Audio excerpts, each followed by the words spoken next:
Hello guys, Luke here, welcome back to the channel. Today I'll be showing you how to record your computer, your screen, games, whatever you like with OBS. This is actually the beta version of OBS. This is known as OBS Classic. You can go to this page here and you can download for your operating system OBS Studio and use that. It's basically the same as OBS Classic. So you can basically transfer any tips and stuff you learn from this video onto OBS Studio if you are using that. When you first open OBS Classic, this is the screen that you see. You've got scenes and sources. Now the scenes you can actually set up so that you can switch between scenes. I'll get to that in a bit though. First of all, we'll be looking at sources. So obviously we need a source of video of some sort, or audio if you want to record audio. So we're going to first click on sources, add, and if you are recording games, you'd want to do game capture. I actually use monitor capture for games. In case a game crashes or whatever, it actually crashes back to desktop, so you'll be able to see that. So I actually use monitor capture. So let's start with monitor capture today. This, as I said, it will do game capture anyway. Whatever's on the screen, it will record. So you can call this whatever you like. I'll just leave it as monitor capture for now. We want to choose what monitor. If you've got multiple monitors, you want to choose obviously what monitor you want to capture. You can decide whether you want to capture the mouse cursor. I typically turn this off. Usually we don't really need to see the mouse cursor. You'll see a reticle in games anyway if you're recording games. Opacity 100, yes, go okay. So now if we preview our stream here, you can see that we're now capturing the desktop, which is actually my other monitor. You're viewing this video on my second monitor. This is my first monitor. So let's go ahead and stop that preview. So we're successfully capturing desktop now. So anything we show, so let's go back to monitor. Anything we bring up on this monitor, so yeah, anything we bring up we can capture. So web browser, whatever you like. We can bring up a game as well. Now that we're capturing our monitor, let's go ahead and open the settings tab. So open up settings. And you can see here we've got a couple of tabs here. We've got general. Usually you can leave this alone. We don't really need to touch anything here. Under encoding is where it will be important to check. Now, if you have an NVIDIA graphics card, you can actually use your NVIDIA card to record your game / monitor, whatever you like. It will actually not use much CPU at all. It'll probably use like 1% CPU. So it leaves your CPU open to do other tasks. However, if you go with the X264 encoder, you'll be using your CPU to capture the device or this monitor, whatever. And this will use considerably more CPU, sometimes between 30 and 50%. Depending on what CPU you're running. So for my setup, I am using NVIDIA GTX 980 Ti, so I'll be using the NVENC encoder. Leave CBR on. I think it's on by default, leave padding on. Typically, if you're recording 1080p 60 frames a second, I would advise, if you're recording to then upload to YouTube or somewhere else later, I'd recommend around 25 megabit a second. It gives you great quality at 60 FPS. If you're streaming, so if you're not recording locally, if you're streaming, you'd probably want to do between 3000 or 6000. Optimally, we want 6000 if you're doing 60 FPS, 3000 if 30. That's really on the lower side. But anyway, we are recording locally.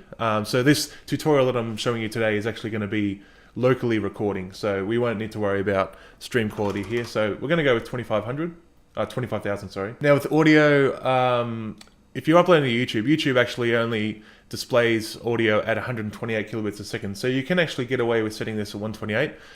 For my purposes though, I like to record it a little bit higher, like 192, just to give you that room with quality. You can, if you decide to say share the video with a friend or whatever and not online, that higher quality will come in handy for that. But as I said, YouTube will compress it down to 128, so it doesn't really matter there. And we're doing stereo capture because most games output in stereo anyway.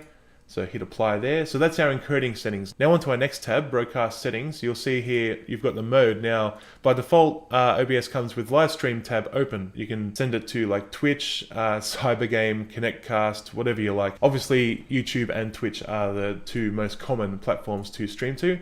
As I said earlier guys, we will not be showing you in this video how to actually stream with OBS. Maybe I'll do that in another video. I have streamed before to YouTube using OBS, so maybe I'll show you in a later video. But anyway, for the purposes of this video, we'll be going with file output only. Now, by default, I believe this comes with FLV. Sorry, hold on a sec. So when you first open this tab in OBS Classic, you'll see it'll have the file name .flv. Now this is Flash video. We do not want to use Flash video. You can actually change this here manually to MP4. I don't believe any other file types really supported. I think you can go MKV as well. I'm not sure if that works, but for my purposes, I use MP4. Don't worry about the replay buffer length. Just leave that as default. And so basically this will, the $T will save the video with a date. So the T means the date. So it will just have the date and time .mp4 as the file. So that there's really not much to do in broadcast settings. It's pretty simple. Now we're going on to video. There's not much to do here actually. We just want to make sure that we're recording pretty much the maximum that you want to do. For YouTube, most videos tend to be 1080p, so I have mine set at 1920 by 1080. Now, you can actually downscale the resolution. Say if you're recording at 4K, but you actually want to record at 1080p, which is a quarter of the size of 4K, the pixel-wise. You can actually downscale the pixels here. Say I want to record at 720p, I can actually downscale my resolution by 1.5 and actually record at 720p, even though my monitor is 1080p. For my purposes here, and for a lot of you guys as well, you will be wanting to record at 1080p. Now for FPS, by default comes at 30 FPS by default. Obviously, if you want to do a lot of, say, game recording, you want to put this at 60 because optimally for YouTube, you want the highest level of smoothness for your game. So 60 is the highest that YouTube supports right now. So obviously we're going to go with 60. You can actually go higher. You can actually go up to 100 with OBS. I think you can even go higher than that. But of course, if you're uploading to Twitch or YouTube, they only do 60 max. So we'll be setting this at 60 for now. And that's basically it for the video tab. So you can go apply there. Now under audio, you'll want to choose a device. So just leave the desktop audio device at default. It will do its thing there. And the microphone, obviously I'm recording right now with my Rode NT USB mic. So if I was recording games right now, I'd go down and select my Rode NT USB mic right here. Obviously, if you have different microphones, you can choose here. I've got a headset plugged in as well, so I can use my Logitech headset there. I can disable mic altogether. If I don't have to use a mic, I can just record my monitor and game sound only. But for the purpose of this video, I'll be using my Rode NT USB mic and go apply there. Now, we don't need to touch the offset at all.